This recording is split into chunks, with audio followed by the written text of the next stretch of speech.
Let me ask you something honestly.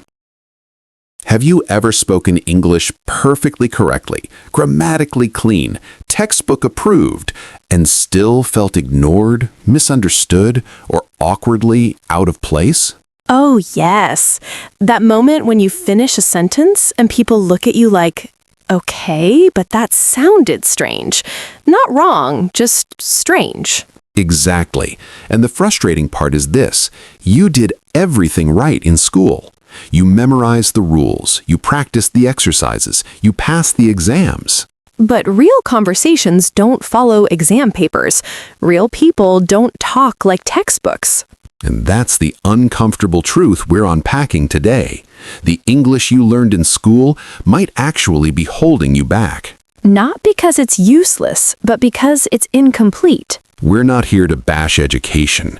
We're here to explain why fluent speakers sound so different and what you should be using instead if you want English to feel natural, confident, and real. If you've ever thought, I know English, so why do I still feel stuck? This episode is for you. Stay with us. This might change how you hear English forever. School English is designed for safety. Clear rules, predictable answers, one correct way to say something. Real-life English is designed for speed, comfort, and connection.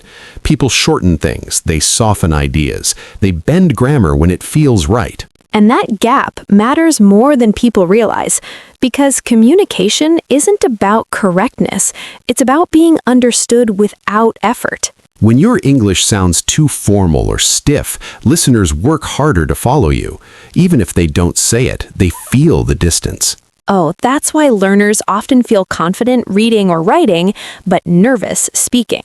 The problem isn't vocabulary size, it's using the wrong version of English for real situations. Once you understand that, progress stops feeling mysterious. Let's break this down clearly. The first issue is full sentences. In school, you're trained to speak in complete structures. But real-life speakers rarely do that. They drop subjects, they cut endings, they rely on context. Instead of, I'm going to check that and respond later, people say, I'll check and get back to you. Same meaning, half the effort. The second issue is over-clarity.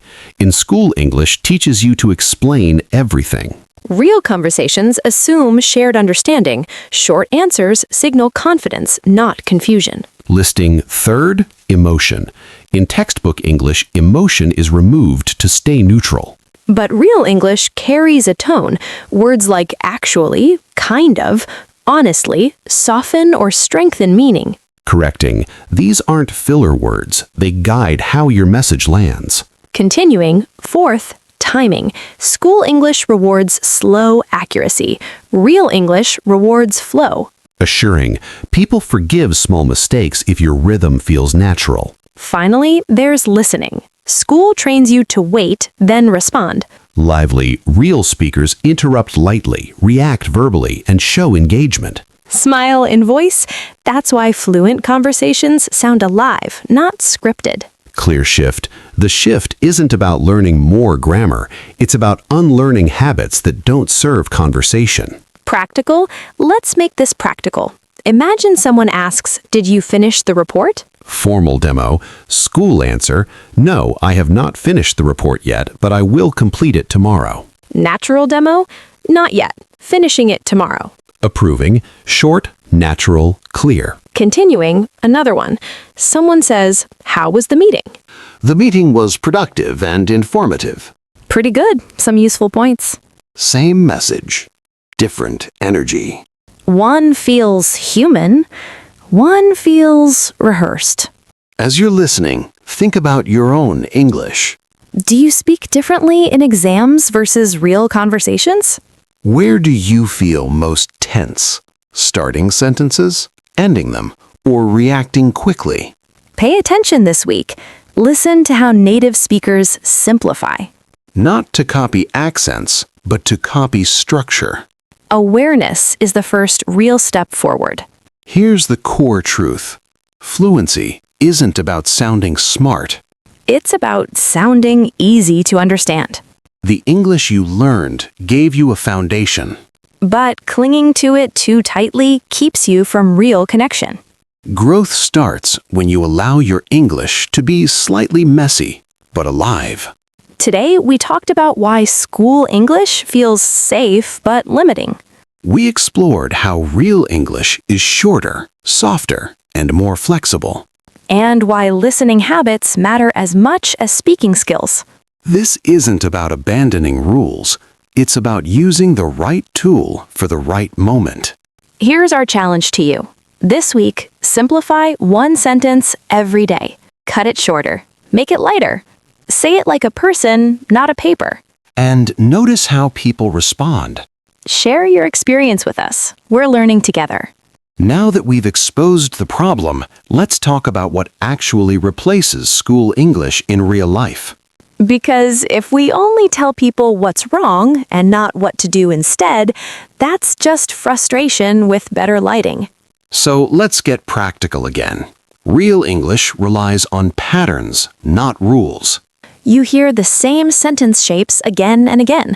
Short openings, soft endings, a lot of kind of, usually, I think. It depends. These phrases don't make you sound unsure. They make you sound human. School English teaches certainty. Real English values flexibility. And flexibility makes conversations smoother. When you soften statements, people relax around you. Another big shift is response style. In real conversations, people respond emotionally first, logically second. That's why you hear reactions like, yeah, right, exactly, before full answers. Those tiny sounds signal connection. Without them, your English can feel distant. One more thing learners miss: pauses. Silence isn't failure. Native speakers pause all the time. They think while talking. School conditions you to avoid silence. Real life allows it. When you stop rushing, your confidence rises naturally.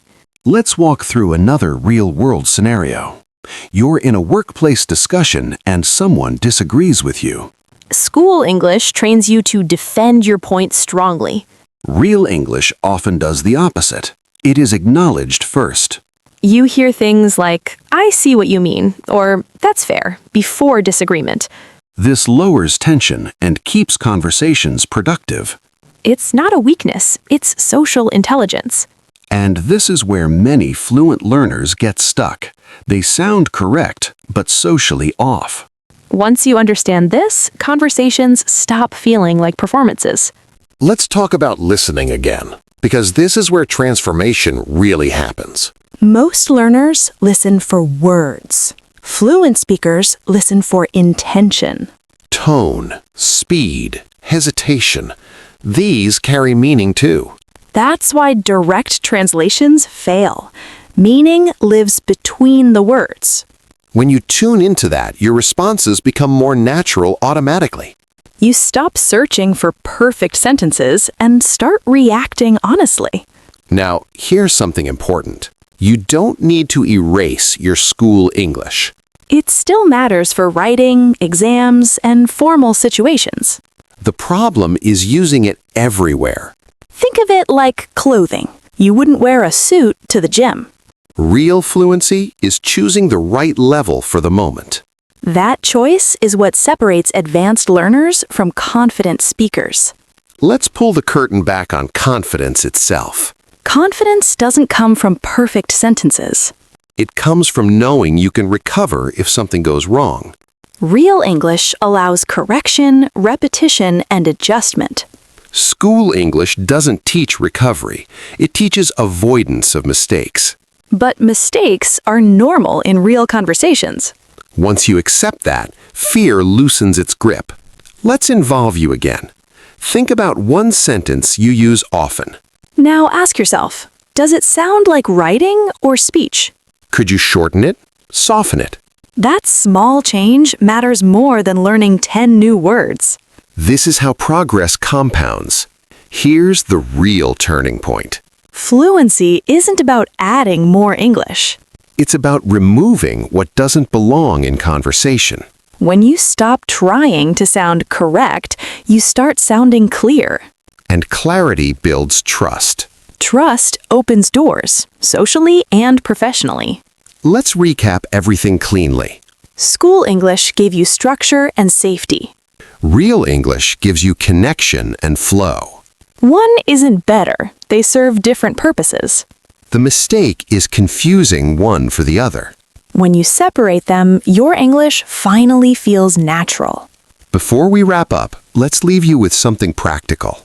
For the next 7 days, listen more than you speak. Notice how people shorten ideas, Notice how often grammar bends. and how little that matters. Then try one small shift at a time. If this episode helped you see English differently, stay with us. We're here to make English feel human again. Share this episode with someone who feels stuck. And tell us, what part of school English are you ready to let go of?